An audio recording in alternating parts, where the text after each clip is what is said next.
Anchor Lasya Manjunath ఒకప్పుడు one of the star anchor. రవితో కలిసి చేసిన షోస్ అన్నీ కూడా సూపర్ హిట్ అయ్యి లాస్యకి ఎంతోమంది అభిమానులు ఏర్పడ్డారు తన క్యూట్‌నెస్ యాంకరింగ్‌కి.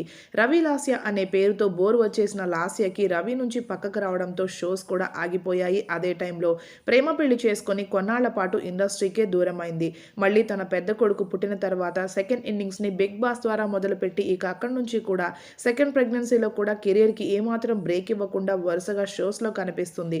కంటిన్యూషన్‌లో కాకపోయినా అడపాదడపా కనిపిస్తున్న సోషల్ మీడియాలో కూడా యాక్టివ్‌గా ఉంటూ యూట్యూబ్ ఛానల్స్, ప్రమోషన్స్ అలాగే పరి డిజైనర్స్ అనే క్లాతింగ్ బిజినెస్ చేస్తూ కెరియర్‌లో ఫుల్ బిజీగా ఉన్న లాస్య ప్రస్తుతం ఇస్మార్ట్ జోడీ 3లో పార్టిసిపేట్ చేస్తూ ఉంది. రీసెంట్‌గానే ఎలిమినేట్ అయింది ఆ షో నుంచి.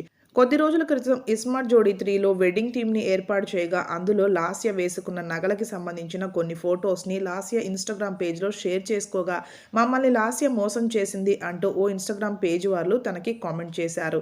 అసలు విషయంలోకి వెళితే లాస్య వెడ్డింగ్ థీమ్‌లో భాగంగా ఓ జ్యువెలరీ సెట్ వేసుకుంది. ఆ సెట్ ప్రమోషన్ కోసం మేం పంపిందే సంవత్సరంన్నర అవుతుంది. ఆ జ్యువెలరీ సెట్ తీసుకొని కనీసం నో రెస్పాన్స్ అంటూ ఓ ఇన్‌స్టాగ్రామ్ పేజ్ వాళ్ళు లాస్యకి కామెంట్ చేయగా వామ్మో అది నేను కొనుక్కున్నది తల్లి నా పెళ్లి నగలు అంటూ లాస్య రిప్లై ఇచ్చింది. ఆ వెంటనే ఆ ఇన్‌స్టాగ్రామ్ పేజ్ వారు మాకు అబద్ధం చెప్పాల్సిన అవసరం లేదు.